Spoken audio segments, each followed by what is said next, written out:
Your next comedian is a friend of ours. We had a dropout, so he's very friendly to step up and take the spot. Please give a warm welcome, your love and uninvited attention. You know how this works. Please start clapping and start making some noise, ladies and gentlemen, for a dear friend of mine, Reuven. Hello everyone. I know what I look like, but apparently that's Jesus. So the first time I broke my arms, this was in Rotterdam in the Netherlands. I promise you there's no Dutch theme. I broke both my arms at the same time. This was on a bicycle crash. And I went over. I'm not sure if someone hit the back of me or if I hit brakes too hard. But I was in the air, and I'm quite a quick thinker. And I told myself I need to get in position so I can roll out of it. So I went like this, but we were traveling slowly, so there was no air time. So I come like this, and I landed on my wrists, and I managed to dislocate both my wrists. Though I also managed to get in position, so I carried on rolling over, and I managed to dislocate both my elbows as well. I then carried on doing a full 360, and I broke both my arms here and here in the middle. I didn't really listen to, I heard a voice in my head and it said you broke your bones, but I didn't really listen to it, so I pushed myself to my feet. Now as I pushed myself to my feet, I managed to pop both of my bones outwards.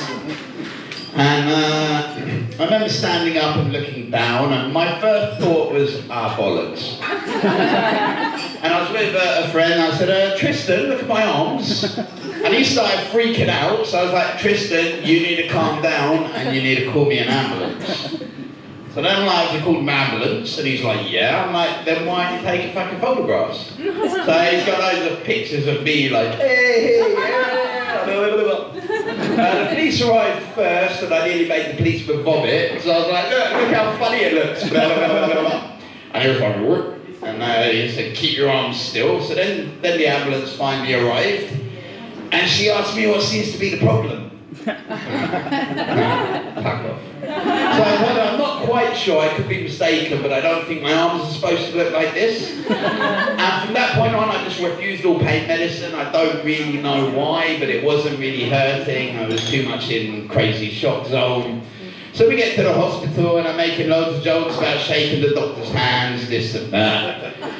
And the whole time I was saying, I don't want to be asleep, I want to watch the operation. So we just in front of the operating room, and they got in an argument about cutting off my shirt. And I was like, no, this is a new shirt, you're not cutting it, we just slide it over my arms. And they're like, no. So after a 5-minute discussion, I was eventually like, yeah, okay, cut the shirt. When I woke up, they kept me in hospital for an extra day and a half because they kept telling me I'm in shock. And I'm like, no, I'm just smoking weed and meditating, and I'm processing the pain differently. And they're like, that's not possible. So I'm like, then what am I doing? They're like, you're in shock. I'm like, I'm not in shock. I'm literally explaining step by step what I'm doing in my brain. So eventually they like come to me after a day and a half extra staying in the hospital, and you're not in shock. Now this is the Netherlands, so there's great private health care. So I had a home nurse come and give me a shower every day. So I'm staying with my friend Josina at the time, and I have a shower once a day. The manager walks in to arrange all the meetings, and she walks in with some blonde 18-year-old intern, and I'm looking at my friend like, nah, I'm being punked. So we start talking, she's like, how many times a day do you shower? So I'm like, oh, twice, once in the morning and once in the evening. My friend's like, oh. For like 6 weeks, I had like 24 to 40-year-old women come and give me a shower twice a day. Oh, I'd stand like this. I got a married woman to shave me, like, amazing. So the second time I broke my arm, that was here. That was a couple of years ago, or 1 year ago to be precise. And that was also on a bicycle. I was on a throttle bike, and that was my own fault.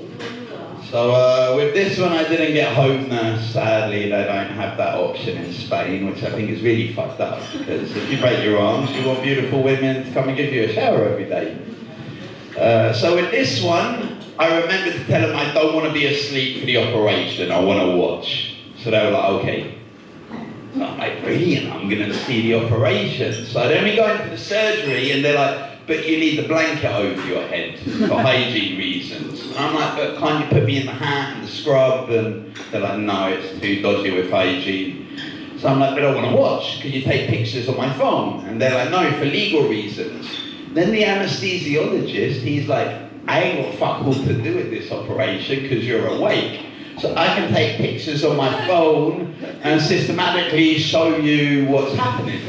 So I'm like, really, really good. So like every few minutes I just have a phone come in and he's like, look, here you can see your muscles and the layers of skin and that's your bone. And what was really bad was, if anyone's seen the film from the 1990s and 80s Hellraiser, it was this demon that had these needles in his head going in rows, and it looked like this because on the arm, I only broke one arm this time, but they had the arm cut open and they had this clamp holding the flesh open, and then in every corner they just had this long needle just holding the flesh. I'm really sorry you're eating. I'm really, really sorry.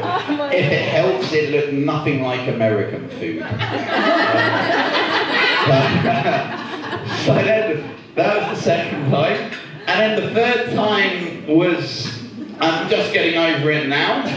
And that was also on a bicycle.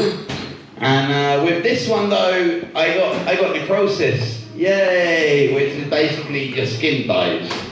And they were like, yeah, you've had so many operations that all of the little capillaries and veins, they're fucked and blood's not getting into the wounds. So they were like, we're going to have to cut skin off your bum and put it there. I was like, but then I'm going to have a hairy wrist. Can't walk around with a hairy wrist, that's crazy. But luckily, it all healed and now I'm back riding bicycles. Have a good night, everyone. One more time for Reuven, everybody.